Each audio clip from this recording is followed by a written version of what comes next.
First, start off by rolling down the window. Next, grab the cleaning wipe, open, and clean the areas in which the visor will be applied. Be sure the area is dry before proceeding to the next step. Hold the visor up to the door frame to get an idea of how it will be installed. For proper installation, peel back the tape about 2 inches and remove the black protective foam from the hooks on the visors. Open the door to install the top 2 hooks to the door frame.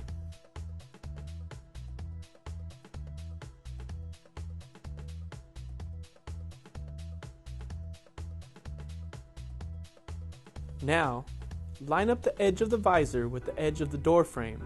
We will apply pressure to the adhesive strip while slowly peeling back the red tape. Be sure to take your time with this step. Gently pull a little tape at a time while applying pressure to the area of the visor where the tape has been removed. Always grab the tape as close to the visor as possible to avoid tearing the tape.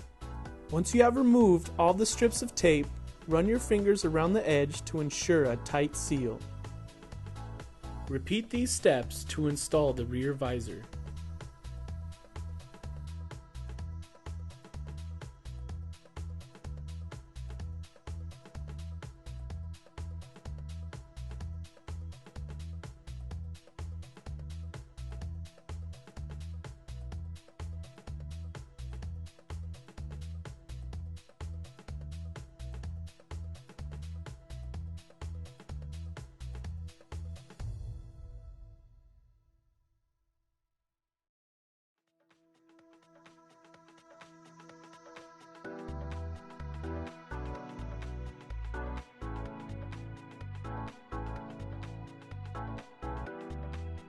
Follow the same procedures to install the visors on the other side of the vehicle.